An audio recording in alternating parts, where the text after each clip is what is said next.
Hi friends, Africa ఖండంలోని మాగ్రేబ్ ప్రాంతంలో ఉన్న రాజధాని నగరాలలో మూడవ అతిపెద్ద రాజధాని నగరం కలిగి ఉన్న ఈ దేశం గురించి మీకు తెలుసా? ఈ దేశ విశేషాల గురించి నాతో పాటు మీరు కూడా తెలుసుకోవడానికి సిద్ధంగా ఉన్నారా? అయితే చూద్దాం రండి. ఇప్పుడు నేను చెప్పబోతున్న దేశం పేరు ట్యునీషియా. అధికారికంగా రిపబ్లిక్ ఆఫ్ ట్యునీషియాగా పిలుస్తారు. ఈ ట్యునీషియా దేశానికి 1956 మార్చి 20న ఫ్రాన్స్ నుండి స్వతంత్రం లభించింది.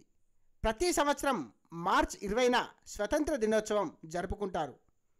ఈ వీడియోలో కనిపిస్తున్నది ఈ ట్యునీషియా దేశ జాతీయ జెండా. ఈ దేశ జాతీయ గీతం హుమత్ అల్ హిమా. ఈ గీతాన్ని ముస్తఫా సాదెక్ అల్ రఫీ మరియు అజల్ కాసమ్ ఎబ్బెచ్చి రచించడం జరిగింది.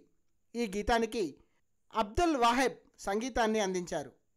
ట్యునీషియా దేశ కరెన్సీ ట్యునీషియన్ దినార్గా చెప్పుకోవచ్చు. ఈ దినార్ అనే పదం ట్యునీషియాలోని కార్తేజ్ ప్రాంతంలోని ఆఫ్రికా ప్రావిన్స్లో వాడిన రోమన్ డినారియస్ నుండి తీసుకోబడింది. ఈ దినార్ అనే కరెన్సీని ట్యునీషియా స్వాతంత్రం పొందిన తర్వాత 1960లో ప్రవేశపెట్టడం జరిగింది. ఒక ట్యునీషియన్ దినార్ 28.12 ఇండియన్ రూపీస్కి మరియు 0.32 యుఎస్ డాలర్కి సమానం. ట్యునీషియా దేశ రాజధాని ట్యూనిస్ నగరం. ఈ నగరం 1959వ సంవత్సరం నుండి దేశానికి రాజధానిగా సేవలందిస్తుంది.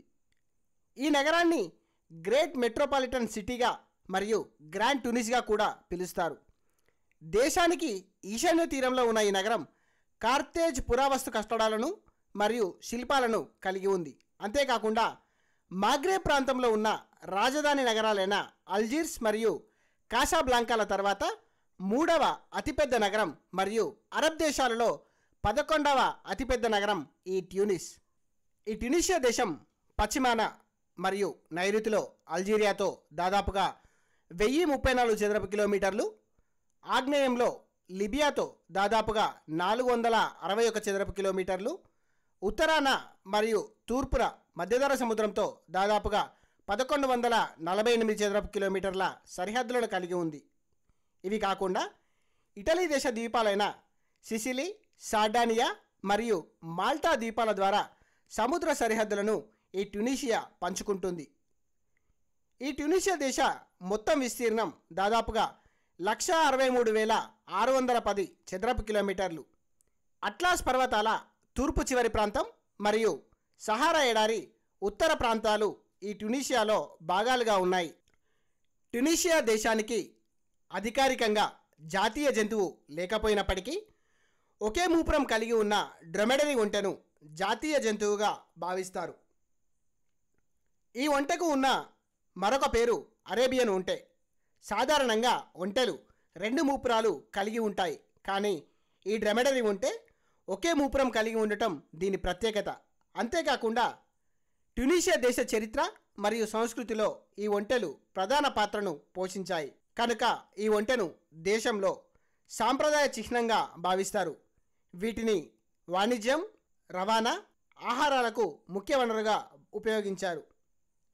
ఈ డ్రొమెడరీ ఒంటెలలో మగ ఒంటె సుమారుగా 9 అడుగుల ఎత్తు మరియు ఆడ ఒంటె సుమారుగా 6 అడుగుల ఎత్తు కలిగి ఉండటం వలన ఒంటె జాతులలో ఎత్తైనవిగా పరిగణించబడతాయి.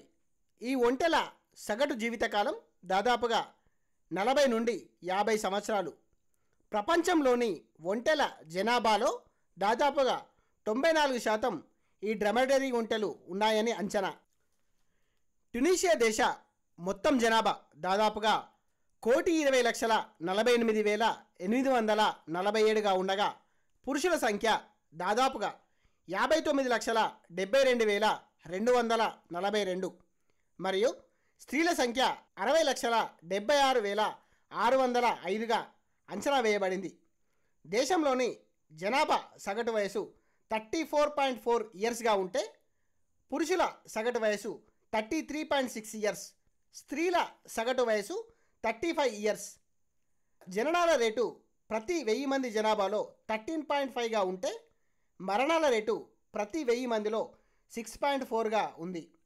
దేశంలోని పట్టణ జనాభా దాదాపుగా 70% ఉండగా ప్రతి సంవత్సరం 1.35% పెరుగుతున్నట్లుగా అంచనా వేయబడింది. ట్యునీషియా దేశ అధికారిక భాష అరబిక్ అయినప్పటికీ దేశంలోని కొంతమంది ప్రజలు బార్బర్ మరియు ఫ్రెంచ్ భాషలను కూడా మాట్లాడుతారు. దేశంలో ఉన్న జనాభాలో 98% జనాభా అరబ్లు, కేవలం 2% జనాభాలో బార్బర్స్ మరియు ఇతరులు ఉన్నారు. ట్యునీషియా దేశ ప్రభుత్వం లింగ వ్యత్యాసాలను తగ్గించడం మరియు ప్రజల సామాజిక ఆర్థిక అభివృద్ధి సాధించడం కొరకు 1960లలో అనేక చర్యలను చేపట్టింది.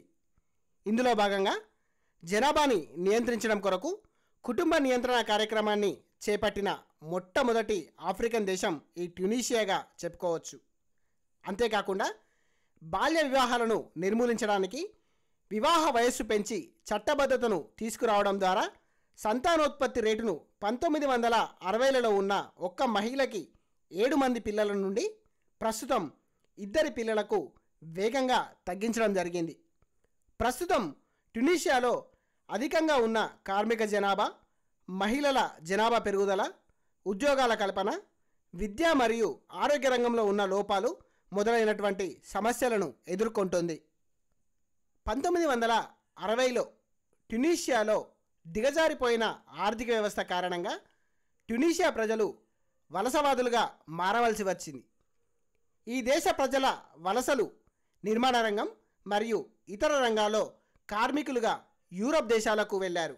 కానీ 1970లో యూరోపియన్ దేశాలు వలసలను పరిమితి చేయడం వలన వలస వెళ్ళిన ట్యునీషియన్ ప్రజలు యూరోపియన్ దేశాల నుండి గల్ఫ్ దేశాల వైపుగా వలసలను ప్రారంభించారు. 1983లో ట్యునీషియా, లిబియాల మధ్య ఉద్రిక్తతల కారణంగా లిబియా ట్యునీషియా ప్రజల యొక్క వలసలను సామూహికంగా బహిష్కరించింది. అందువలన ట్యునీషియన్ ప్రజలు వలసలను అక్రమంగా యూరప్కి సాగించారు.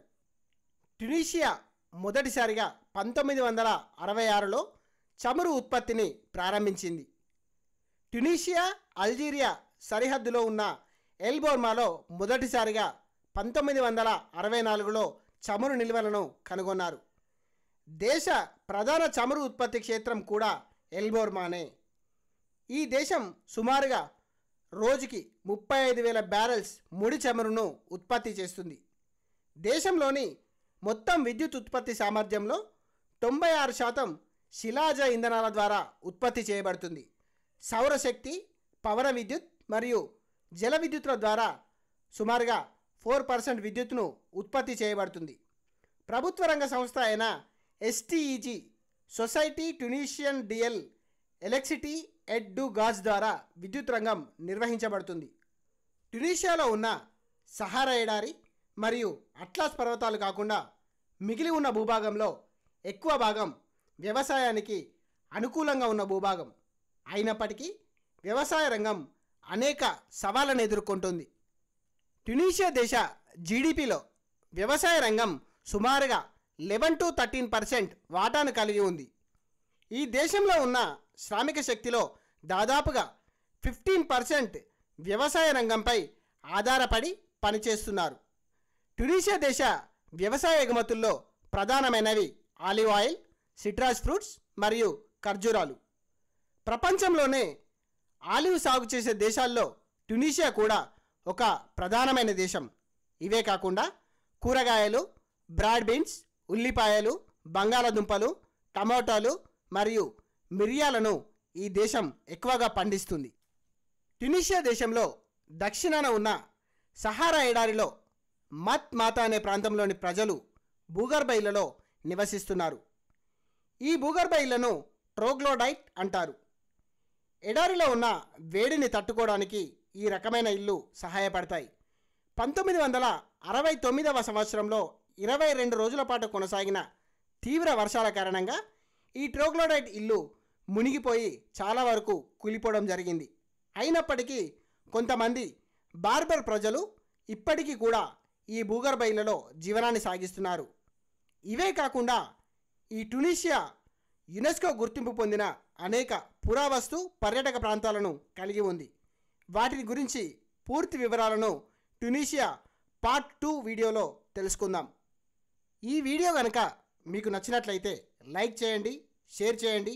మరిన్ని వీడియోల కోసం ఈ ఛానల్ని సబ్స్క్రైబ్ చేయండి.